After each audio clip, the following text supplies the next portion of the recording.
Hello viewers, Tollywood story এক্সপ্লেনারে তোমাদের সবাইকে স্বাগত জানিয়ে গীতা এলএলবির আজকের পর্বের রিভিউ আমি শুরু করছি।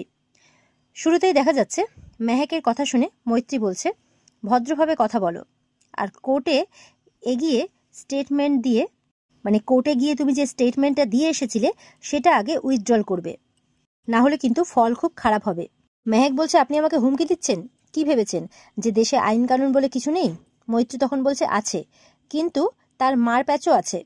বিষ্ণুদেবের একাডেমিতে ঠিক আমি তুমি যা যা দেখেছিলে ওই বিষ্ণুদেবের একাডেমিতে তুমি ভুলে যাও।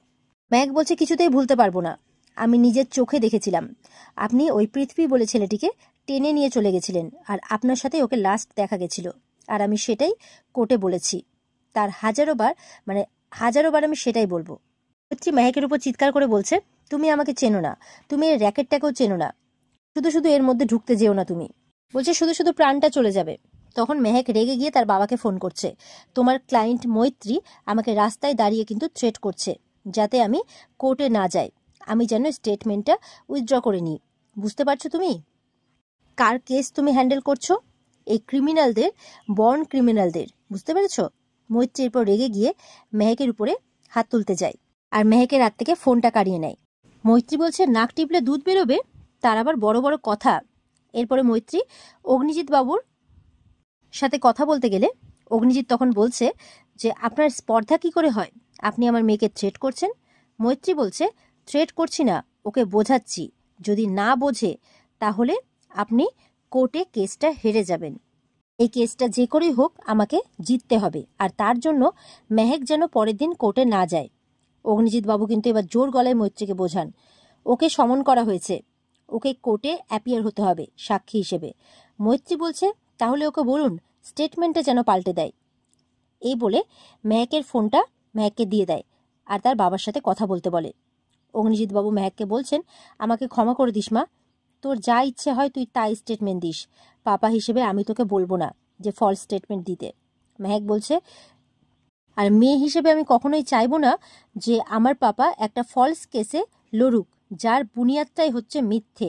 এই বলে ফোনটা রেখে দেয়। এরপরে মৈত্রী মেহেককে বলছে, যেটা বললাম সেটা যেন মনে থাকে, মাথায় রাখবে, এই বলে চলে যাচ্ছে। ঠিক সেই সময় অঙ্কিত মৈত্রীর পথ আটকায়, আর প্রথমে নিজের পরিচয় দিয়ে বলছে যে মহিলা হয়ে মহিলাদের সম্মান করতে শিখুন, আর মেহেক কোর্টে যাবে, আর আমি ওকে ইনসিস্ট করব যে ও যাতে সমস্ত সত্যি কথা বলে। আশা করব আপনি বুঝতে পেরেছেন। মৈত্রী বলছে, আই উইল সি ইউ, এমনটা বলে চলে যায়।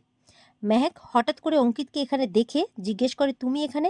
অঙ্কিত বলছে যে, অনেক হয়েছে, এবার বাড়ি চলো, দেখো ভুল বোঝাবুঝি তো মিটেই গেছে, চলো না প্লিজ, ফিরে চলো। অঙ্কিতের কথা শুনে মেহেকের মুখে হাসি ফুটে ওঠে, সে অঙ্কিতের সাথে যেতে রাজি হয়। অঙ্কিত মেহেকের সিদ্ধান্তে খুশি হয়, আর তারা সেখান থেকে চলে যায়। ওদিকে কচিকে দেখা যাচ্ছে সে তার সঙ্গীদের সাথে বড়বাবুর মেয়েকে খুঁজতে বেরোচ্ছে। ওদিকে গীতা ওই পাড়ায় পাড়ায় 1 বাই 1 প্রত্যেকটা লোককে মেয়েটির ছবি দেখিয়ে তার কথা জিজ্ঞাসা করছে। কচি রাস্তার ধারে দাঁড়িয়ে থাকা প্রত্যেকটা বাচ্চা মেয়ের সাথে ছবিটা মিলিয়ে দেখার চেষ্টা করছে।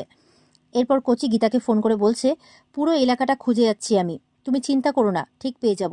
নতুন 2-3টা বাচ্চাকে তুলে নিয়ে বসানো হয়েছে, তুমি ভেবো না, আমরা আছি তো, তুমি কোনো চিন্তা করো না।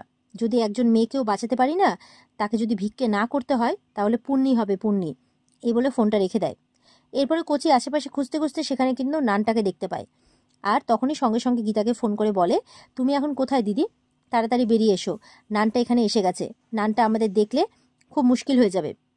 গীতা তখন জিজ্ঞাসা করছে যে নানটা এখন কোথায়? কচি বলছে, ওই যে বড় রাস্তার ওই গলির মুখটাতে বসে আছে। গীতা বলছে, আচ্ছা ঠিক আছে, আমি আসছি, আমার মনে হয় ওই মেয়েটাকে খোঁজার জন্যই নানটা এখানে এসেছে। কচি বলছে, নানটা দেখে ফেলার আগে আমরা কেটে পড়ছি, তুমি তাড়াতাড়ি এসো।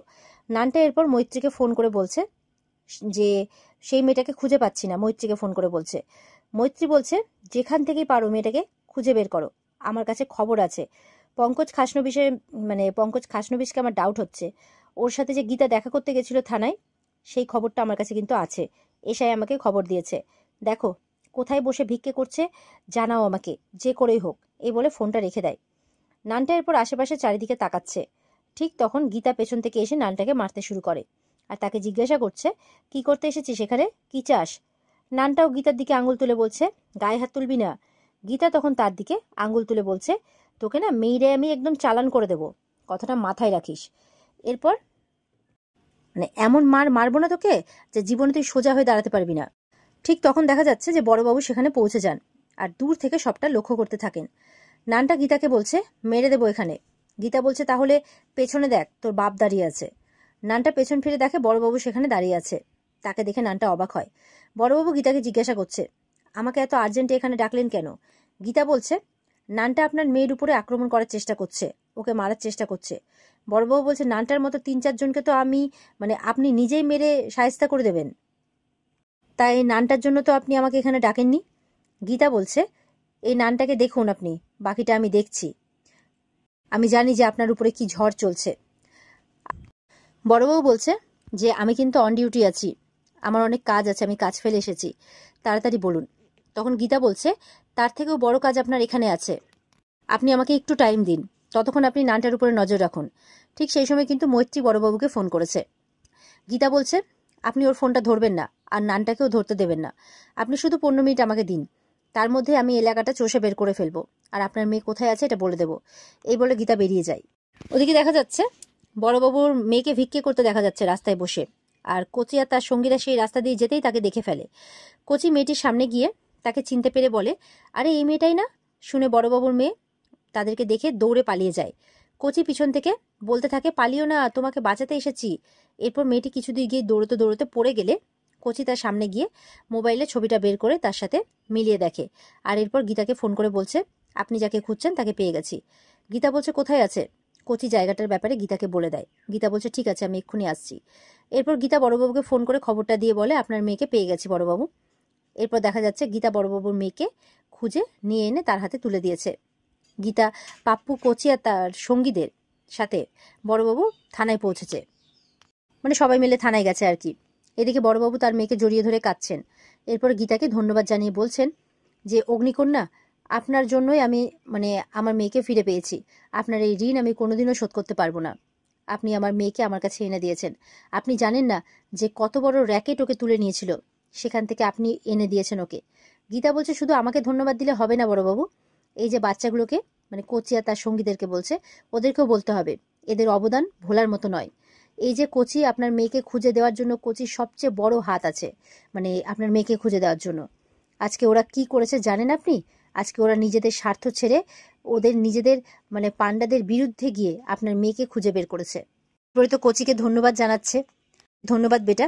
আর সবার জন্য কিন্তু চকলেট, বেলুন এগুলো আনা হয়েছে। তো এবার বড়বাবু বলছে, এবার কি করণীয়? তখন গীতা বলছে, আপনার মেয়েকে আর পাপ্পুকে এখানে 18 থেকে 19 ঘন্টার জন্য লুকিয়ে রাখতে হবে। কোথায়? সেটা হচ্ছে আপনার এখানে। বলে, আপনার এখানে আপনার রুমের থেকে সেফ জায়গা আর কোথাও হবে না, আপনি ওদেরকে প্রোটেকশন দেবেন, আর আপনার এই থানাতে এসে কেউ গন্ডগোল করার সাহস দেখাবে না। তো বলছে, বেশ তাই হবে তাহলে। তখন তার মেয়েকে বলছে, তুমি পাপার সাথে থাকবে এখানে? বলে, হ্যাঁ পাপা। তখন তার মেয়েকে বলছে, ওই যে ওটা তোমার ফ্রেন্ড, নাম জিজ্ঞাসা করো। তখন মেয়েটা যখনই নাম জিজ্ঞাসা করে, ছেলেটি বলছে, নাম পাপ্পু। সবাই অবাক হয়ে যায় গীতারা, বলে, ওই দেখেন কথা বললো। সবাই জিজ্ঞাসা করতো ওর বাবার নাম কি, মায়ের নাম কি। এবার যখন সবাই মিলে জিজ্ঞাসা করছে আর কথা বলে না, তখন গীতা জড়িয়ে ধরে, আচ্ছা বেশ ঠিক আছে, থাক, তোমাকে বলতে হবে না। আর তখন ওই বাচ্চা মেয়েটিও বলছে, বড়বাবুর মেয়ে, তুমি একদম চিন্তা করো না, আমার পাপা সব ঠিক করে দেবে। গীতা হাসছে। আর এখানে আজকের পর্ব শেষ হয়ে যায়। তো বন্ধুরা, এই ছিল আজকের পর্বের রিভিউ। কেমন লাগলো কমেন্ট করে অবশ্যই জানাবে, আর আমাদের সাথে জুড়তে চ্যানেলকে সাবস্ক্রাইব কিন্তু অবশ্যই করবে। দেখা হবে তোমাদের সাথে আগামীকালকে। সবাই ভালো থাকবে, টাটা। আর হ্যাঁ, যেটা অতি আবশ্যিক, পর্বের বিস্তারিত দেখতে কিন্তু স্টার জলসার পর্দায় চোখ রাখতে ভুলবে না। টাটা।